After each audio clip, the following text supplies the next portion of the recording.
You're listening to Inside Commerce, a weekly e-com strategy, technology and CX focused podcast hosted by experienced digital consultants and re-platform specialist James Gedd and Paul Rogers. Get insights into e-com strategy and leading brands, hear from industry thought leaders and leading tech vendors with practical advice to help you improve your online CX. Hello everyone, welcome back to the Inside Commerce podcast, sponsored by WorldPay. It's just me today as James is at a festival, but I'm joined by two very good friends of mine in Mike and Liam, who are both from the Shopify world for different agencies. And today we're going to talk a bit about the recent Shopify.dev event in Toronto, which both Mike and Liam attended, as well as some of our team. And we're also just going to talk about some of the big kind of themes around Shopify that were covered at the event, but also covered in the recent editions update last month. But also just generally kind of where Shopify are investing and interesting things that are happening in and around the ecosystem.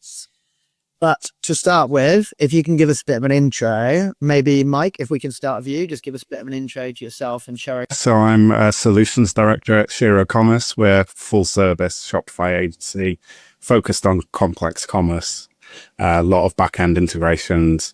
And naturally that fits very well with B2B, which is a large part of what we're doing, as well as normal D2C commerce as well.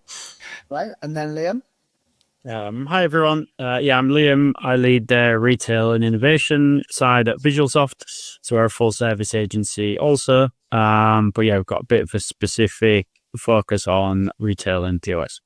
Great. And then .dev this year was 2 days, and I believe last year it was 1 day. So I didn't go this year or last year for some reason. I can't remember why I didn't go last year, but I went for some of the early ones. But apparently the fact that it's 2 days this year came from feedback from partners. Did you think that extra day kind of added a lot of value in practice? And was it worth the trip, I guess, for you and your teams? And maybe starting with you, Mike. Yeah, I think because there was quite a few of us coming over from EMEA, it definitely makes the trip more justifiable when it's 2 days. I think one of the issues we had with the sessions is that every session was over capacity. So getting into some of the more popular talks was really difficult. And by them repeating some of the talks either multiple times over 1 day or over 2 days meant there was more chance to go and see some of the more important content. It also meant that there was a lot of fringe events before and after the event, which just, again, made it more justifiable to go over and spend a whole week there and meet up with people, a lot of people that I don't even get to see when I'm in London, like Liam, for example. So yeah, I think having it 2 days definitely made it more better for us. Right. And then, Liam, what were some of those popular sessions as well? Like, what were some of the sessions that were oversubscribed? Yeah, I was going to say all the best people were there. So at least you know that you get there with everybody that you're going to speak to is there, which was good. Last year. So I went last year and it was like there was good quality content, but for 1 day, there was a lot squeezed in. And then logistically, that became very hard because like this year still there was demand for certain talks and certain rooms, but last year was like you had to miss things to make sure you got into other things.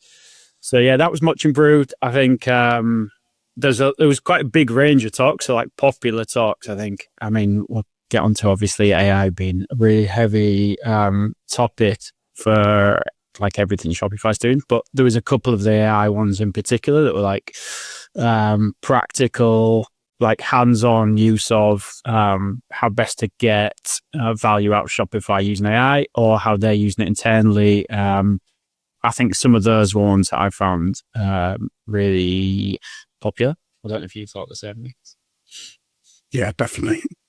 I think also because everyone is there, everyone wants to meet up as well and have meetings. So having, again, that extra day meant there was more chances to have meetups as well as go and see the important talks. Yeah, it was like... What's that going there? No, yeah, there was a lot more going on around the 1 day, so it was good. Right. And we had that feedback with Pulse actually as well. So I think people are a bit happier to like go and meet people and like, miss certain bits of content, just because it's spread over the couple of days. And then next question, and this is slightly separate to .dev, and we'll get back onto some of the themes with .dev. But I just thought I would ask, because obviously just before the event, this spring editions, as you rightly pointed out, Mike, spring editions, not winter editions, were released, and there were lots of updates in there across different, categories and themes. I guess first question, like, what was some of your kind of, main takeouts from those, or like, what did you think were going to be some of the most impactful things? Maybe starting with you, Leo. From the edition. So I think from our side, there was a lot of POS announcements and like a pretty focused section around POS where there was some really tangible, like valuable deliveries and things that have been rolled out, and hardware and different things that Shopify focused on. So that retail side was really strong. I think in terms of like best value for merchants, there's a lot of points in there, and then buried within whatever 150 you said or something, buried within that you end up with like some of the more granular bits that are not shouted about as much, but they're often the things that for certain merchants are really useful. So like, operations or like inventory management, there'll be just different things that make life a lot easier for people. I think they're probably the retail side, but then some of the less sexy bits in those sides. Ready to grow your business online? With WorldPay Ecommerce, you can deliver fast, secure payments your customers love, backed by global reach and real people-powered support. Scale with confidence and enhance your customers' experience with WorldPay Ecommerce.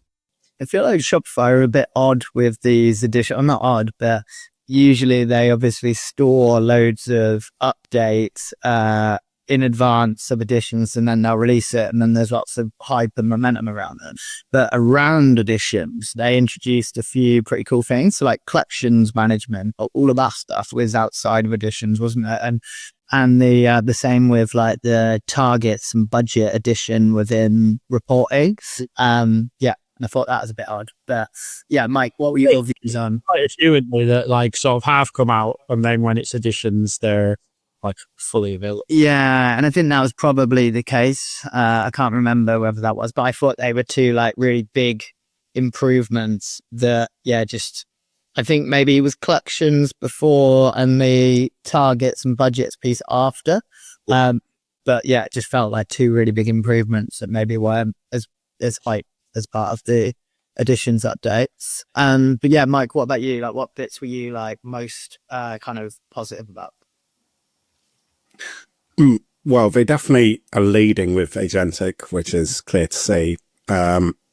I think disappointing for us was the lack of B2B features in editions.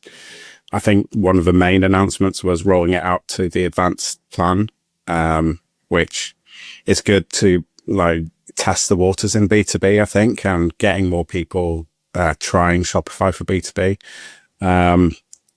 Like Liam said, I think operational, there was a lot of good improvements there. So returns management, I think it's just, you can see that Shopify are now really focused on plugging all the smaller gaps, whereas before there's things like markets and international expansion.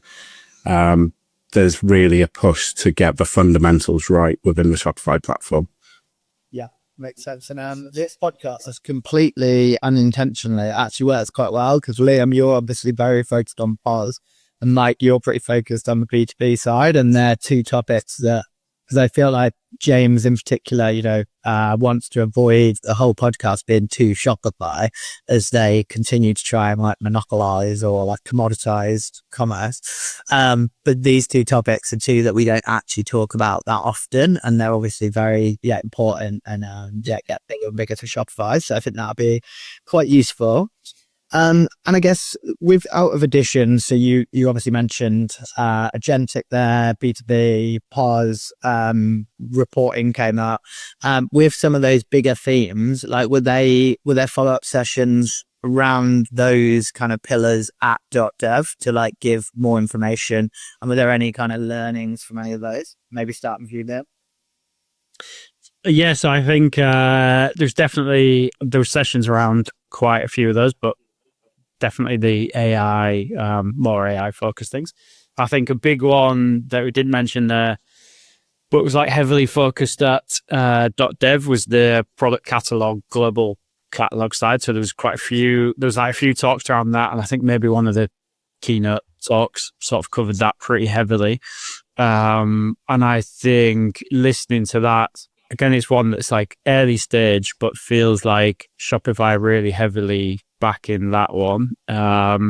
I've seen a few things at the minute, but it's not really, I think they've not monetized it currently. So there's like a few things that are quite interesting use cases of it, or like proof of concepts with it. But I think when they monetize that for people, there'll be a lot more like in that area that'll become more prominent. And then Sidekick probably. So there's quite a lot around Sidekick in the editions. And that's definitely, so that was mentioned pretty heavily through the couple of days, and obviously feels like just a massive focus for Shopify, and like how central to how merchants are going to operate Shopify like completely going forward. I think the Sidekick's really interesting. And this is a bit of a tangent, obviously feel free to pick Mike, but I feel like everyone, or a lot of people are quite critical of Sidekick. And I think maybe bits of it when it was first released, or there are bits of it that aren't as strong, but I use it quite a lot, mostly around reporting. So it's like, just, like in kind of situ and UI, like being able to ask different questions instead of having to like build a report out. I personally find it really useful. And obviously Shopify want it to be, a bigger part of like the UI. And I can imagine that over time they'll want people to be building, collections and, or even maybe now they want that, but, merchandising the store and, optimizing inventory and like stuff like that. But yeah, I feel like I've been fairly impressed with it. I don't know, Mike, maybe start with you. Do you agree?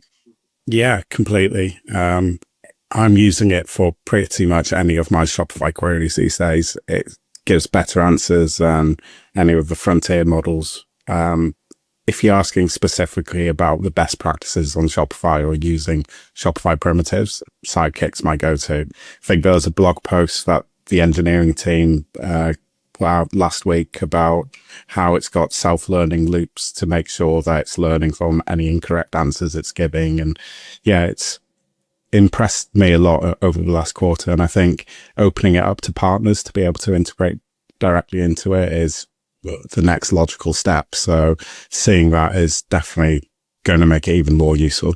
Yeah, that's interesting. I don't know if either of you have been close to Dema or Demo, depending on, I think they allow both pronunciations, which is quite confusing.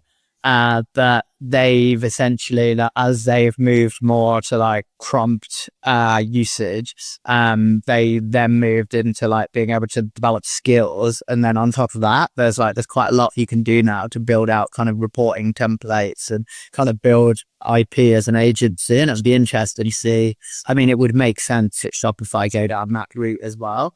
So yeah, that's actually, that's really it feels like Shopify have been, for all the effort and like quick speed they put behind AI throughout everything else, Sidekick's been like slowly and pretty safely improving, rather than, I think they could have just day one like put everything into Sidekick that they could think of, but they've sort of gradually brought it on. But it's definitely gone from being just like slightly novelty early on to being like really powerful. yeah. And I think using it with Shopify Flow is quite it's impressive, the things that you can do now. I think you still need to understand what you're doing, because it was getting quite a few things wrong and I had to reprompt it. But once you got there, it does create some very impressive business logic. Yeah, that's one of my favorite use cases for it, actually. Be interesting to see how long, because you could totally see a world where, because I think Shopify's like data infrastructure is so good. Like when you're using Shopify compared to pretty much any other third party, like it's just so simple. And I feel like our whole team use Supermetrics with Shopify, and you could totally see a world where actually Sidekick and Flow might be like the foundation of those connectors. But yeah, it's going to be interesting to see how that could develop actually. So I'll move on to the next topic anyway.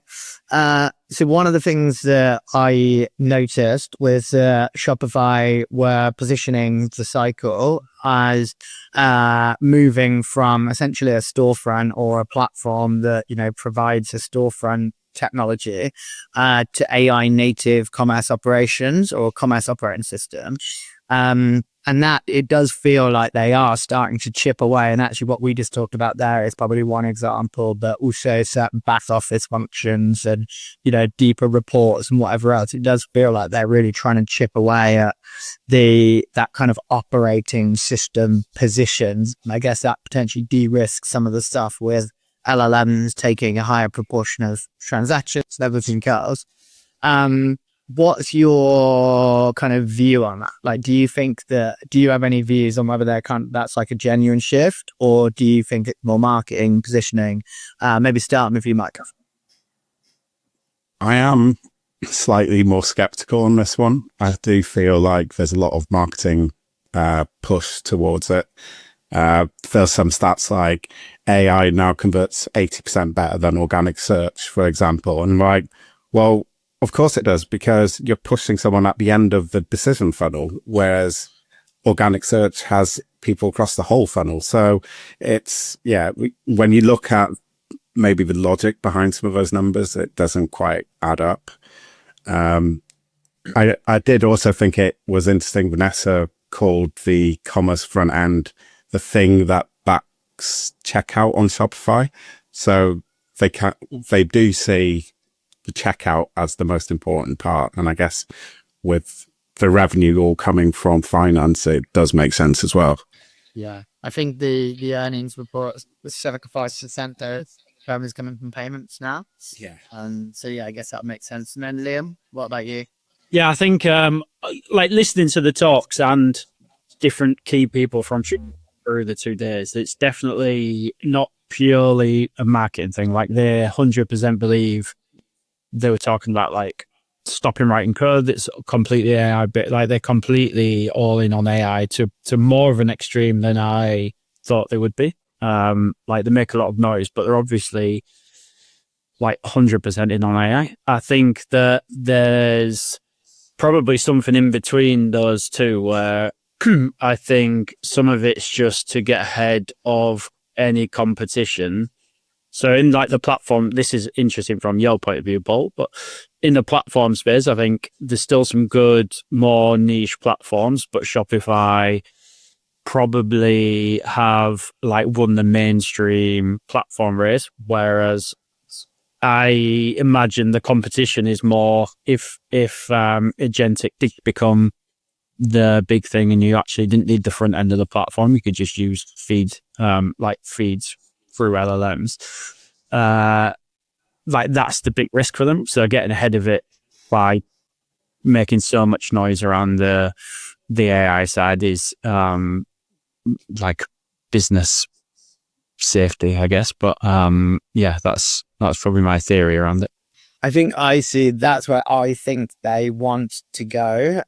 So I think that and for me, I don't think there's obviously the risk around the LLMs is, I think it's exaggerated massively in the industry. I think it'll be a very long time before a significant proportion of transactions are outside of the storefront. And when I say significant, probably more than 25%, you can totally see how, some of like Amazon level purchasing or repeat purchasing or whatever else could be managed in that way. But I think people forget about the role of Meta and TikTok play and Discovery and everything else. So I think it will be significant, but I think it's hugely exaggerated. But I think that's probably one proportion of why Shopify might be moving more to like operating system level functionality. I think the other one is just the amount of money people spend on back office software and things like Supermetric and different reporting tools. And like, there's so many lines when Shopify, in a lot of cases, people are just pulling data out of Shopify and managing it somewhere else. And I feel like things like order management, inventory management, reporting, and there's loads of other things. I mean, we haven't talked about ads yet, which they obviously see a bit of a future in. But I think Shopify will probably want a bigger piece of the pie. I think they'll want more data. I think search and match is a really good example of where they're probably not understanding the behavior at the moment and improving that part of the problem, improving that part of the platform gives them more data on what's happening on the front end, which they can then use in the platform and to optimize and everything else. So, I mean, I think they are going, to me, it feels like they're trying to be broader. And I think the where they want to end up is every transaction that a retailer essentially facilitates, like they're behind it. And I think they've got a really good chance of achieving that personally. But yeah, super interesting. And then, so obviously we've talked a lot about agentic, and I think that's one area where, you know, there is obviously so much hype around it and so much exaggeration and so many sweeping statements on LinkedIn. That was obviously a big topic for app.dev and also in Editions. What are your views on, I guess, where that is and what a brand or retailer should be doing right now? And Liam, maybe start with this. Yeah, I mean, I think you actually just covered it in that it's like definitely important, growing, but really hyped currently. So I think that it almost, and we talk about this a lot, but like actually just merchants being scrappy and understanding how things work so that you can have a high level view on it is the best way to start.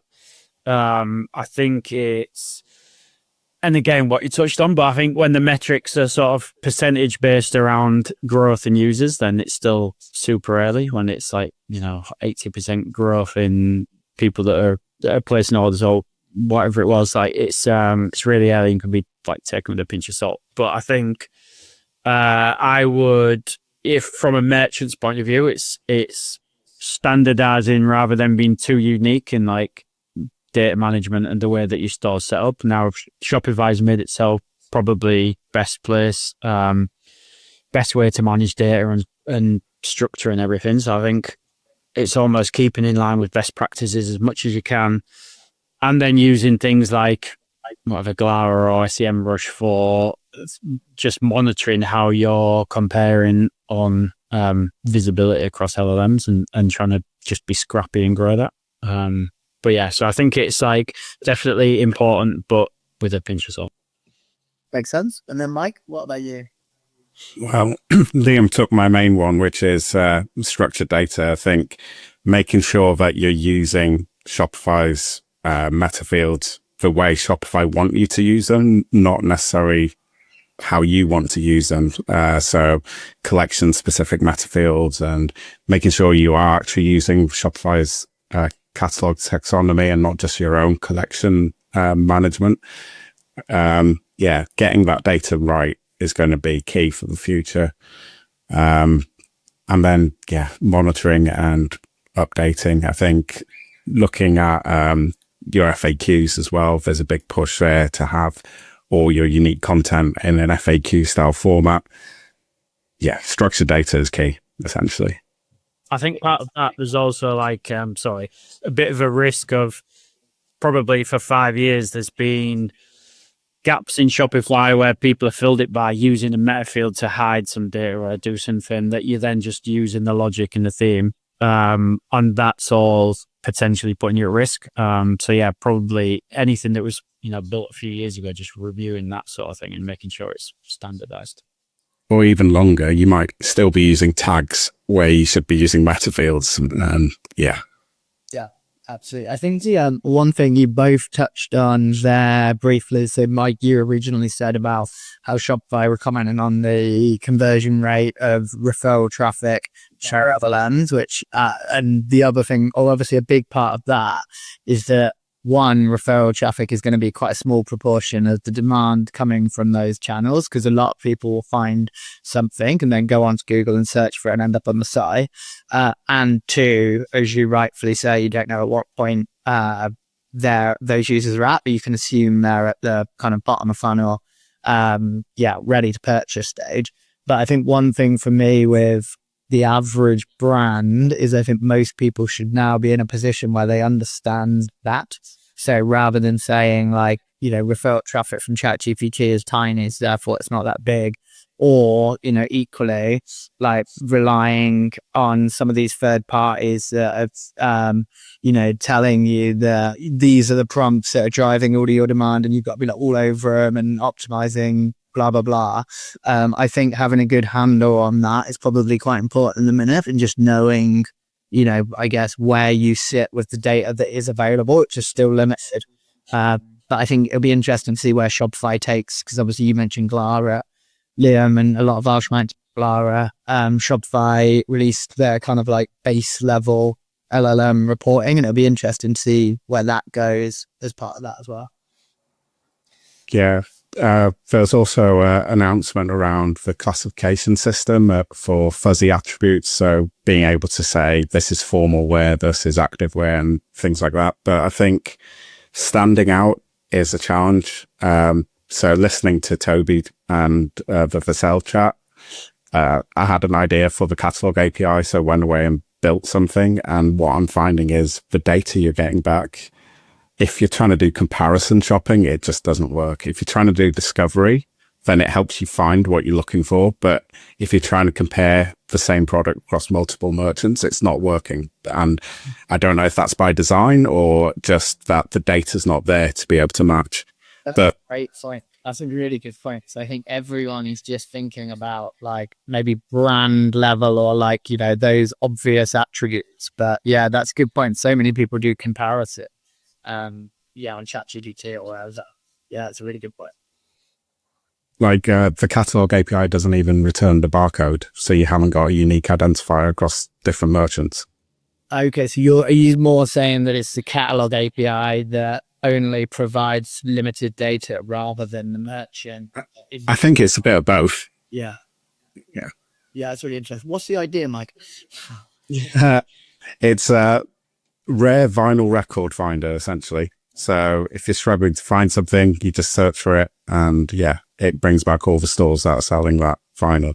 Yeah, I must admit, like when I've played around with a few sites that are essentially just using the catalog API and like just surfacing loads of products in different ways, and it does feel like I think if you could tie that to an affiliate model or whatever, it feels like. And I guess that's at some point Shopify will probably play a part in that. But yeah, it does feel like there's lots of opportunity there. They did announce commission based for any partner using Catalog API. It's opt-in only at the moment, but yeah, we should see something coming there. I think that'll be a game changer when that is in. So I do think shop double and things like that. Yeah, but I don't know if some of that, like the comparison wise, is done on purpose so that there's like the price scraping and that sort of thing is avoided. So you can't just compare what you're selling against the exact same products for our competitors. And that is a good point as well. And we said bots and whatever else. Super interesting. And then so the next question. So obviously with editions, it's a real mix of like net new versus things that are maybe positioned in a net new way. Of the things from editions and .dev, what are some of the big things that were actually new versus things that have been in the works for a couple of years, and maybe pick on areas like maybe starting with you, Mike, talking about B2B in particular. Like were there a lot of, good improvements on that side, and what are your thoughts on kind of new versus improved positioning? I think, well, B2B, as I mentioned previously, there wasn't many enhancements there. So I wouldn't really focus on that one for either editions or .dev. I think one thing that stood out to me was actually back to basics philosophy throughout. So I think on day one, it popped up on the changelog about blocks and partial tags in Liquid. And then that was discussed quite a bit. Even when on the keynote around partnerships, it was about getting back to the partner community, starting in-person meetings again, the collections management being completely rewritten again to really do the fundamentals of what we've all wanted collections management to do since the past 5 or 6 years. And similar with inventory management, that being completely rewritten. I feel like they've really focused on getting the basics right to then move to the next stage. That makes sense. And then I guess, Liam, what were your thoughts on that? And also, either of you, it'd be good to get your thoughts on the cell/hydrogen updates as well. I don't know how much that was covered at .dev, but it's quite a big thing in the industry, obviously, at the minute. Yeah, I think so I was going to say, again, just touching on the POS side, where like it feels like over the 3-4 years, Shopify have closed a lot of the big gaps that have been in the platform, to the point where there's not too many major gaps left where it's like something brand new has come to fix this all. POS probably is the area where there's still, until the last 18 months or so, been pretty major gaps. So some of the POS stuff has been new and really good.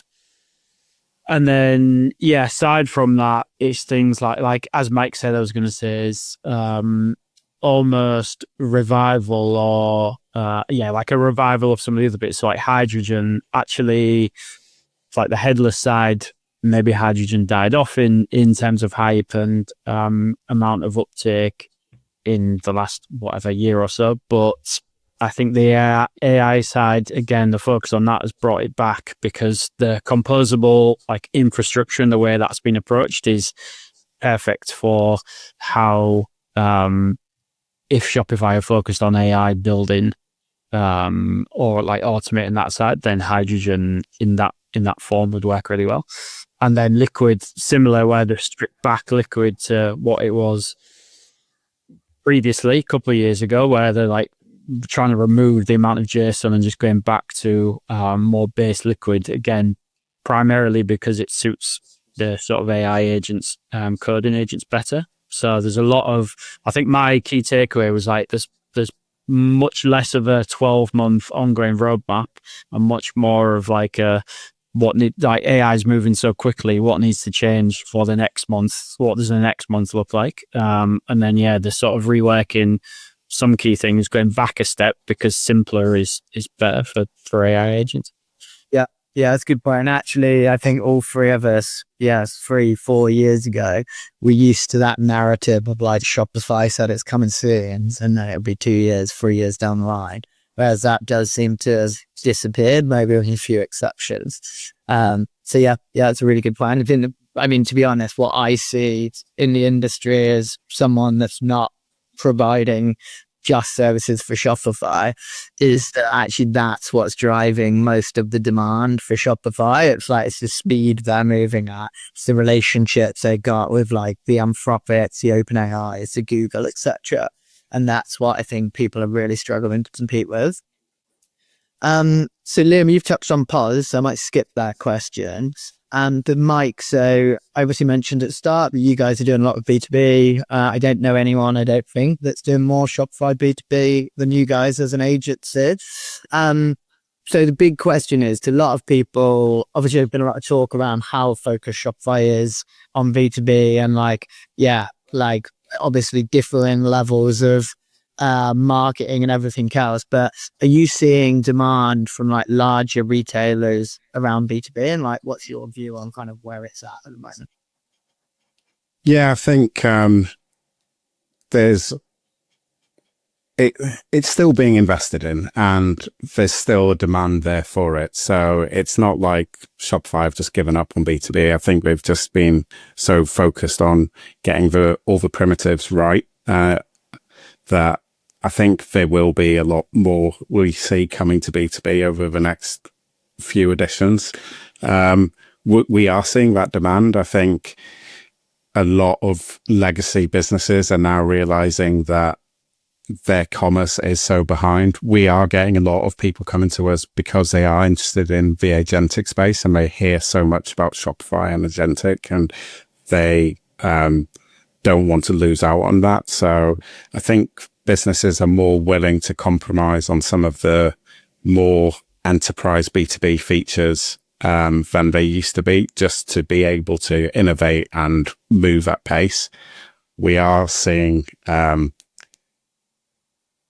people are used to spending months, if not years, to get new features out, and they can't keep trading like that. They just need to be more innovative. So yeah, the demand is there, and yeah, we don't see that slowing down anytime soon. That makes sense. Yeah, I think it's interesting to see how that continues to grow.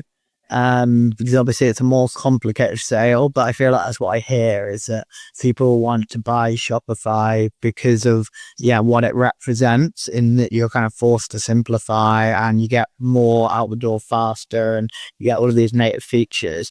But I feel like Shopify maybe 2 years ago was more obsessed with getting into into more doors that were more complex and building around those. So yeah, it'd be interesting. I think the challenge is understanding how much of B2B will actually go through Shopify payments. And with the reality of a lot of invoice-based bank transfers and everything else that goes with it, that probably has slowed down some of the investment. Whereas I think once they unlock the right model to make B2B work for them, then that will really drive things forward. Yeah, I think that makes sense. But the cost obviously not going to be comparable to a lot of models of platforms that are in that space. And obviously a lot of people are moving from bespoke as well. So yeah, completely different cost models.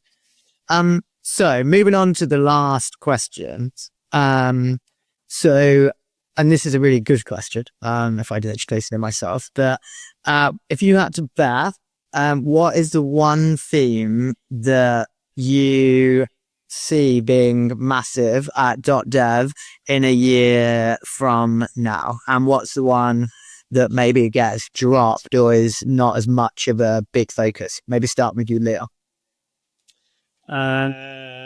We've covered the couple of bullet points that I thought to mention here, but I think the catalog stuff, I do think if the commission and monetization stuff comes out, then that could be a big sort of prominent piece of functionality that gets enhanced again by the next .dev. But I think Sidekick is probably the obvious one, maybe boring one, but that's just slowly going at the right trajectory and improving all the time. And I think, probably at the next .dev, it will be, there'll be another sort of step up in how merchants can operate via Sidekick. I think that's probably the obvious one. I think in terms of getting dropped, I don't know about dropped completely, but I do think again, we've sort of touched on it, but the UCP agentic side is not going to be dropped anytime soon, but the level of, I feel like that was the most prominent part of editions and probably the biggest talking point. I think that might just take longer to the time for adoption is going to not be overnight for that. So I think that's probably the one that slightly gets dropped. Yeah, makes sense. And then Mike? I wouldn't have a clue where to bet on this one, but I think I'd be interested to see what happens with the shop app. If that becomes maybe a consumer version of Sidekick, shopping assistant, does it become more agentic itself? That's one I'd be interested to see. And from the drop part, I think we touched on it, but the sell announcement was interesting. I think it does seem like the best way forward for headless. I think the lovable integration kind of stalled. So that's possibly one that might get dropped. It was great for prototyping, but maybe not feasible from a commercial model. So it'd be interesting to see what happens next year.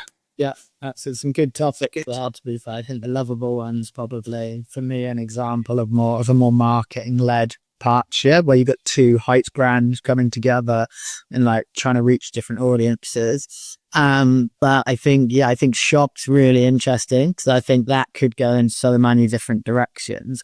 And I think in its first form, I think a lot of people thought that it would have kind of, what's the word, like maybe not been around as much now, or like wouldn't have been as much of a focus, but they've clearly got a view on kind of where that will end up. So yeah, super interesting. So there's been like a couple of false dawns on the shop app. Yeah.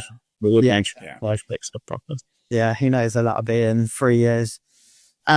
Perfect. So yeah, thanks so much for joining us, Mike and Liam. And I think if anyone wants to get in touch, they can find you both on LinkedIn. I found this really interesting, and even outside of the .dev stuff, I think it's always interesting just to talk about kind of where Shopify is going. And obviously both of you two are like, all in on Shopify and, messing around with it every day. Thanks for joining. And as always, if anyone wants, to hear more of us, you can follow us and like us on all of the kind of cool channels. And I'll see you soon. Thanks for having us, Paul. Thank you. You're listening to the Inside Commerce podcast hosted by experienced consultants James Gerd and Paul Rogers. Inside Commerce is your fast track to digital knowledge, featuring interviews with leading e-commerce retailers, industry thought leaders, and the C-suite of key tech companies to explore the latest in digital strategy, customer experience, and tech. Discover what the latest trends really mean and get practical advice based on experience to help fine-tune your e-com strategy and tech stack. Follow us on LinkedIn and reach out to James or Paul if you'd like to discuss an e-commerce project. We hope you enjoy the latest episode.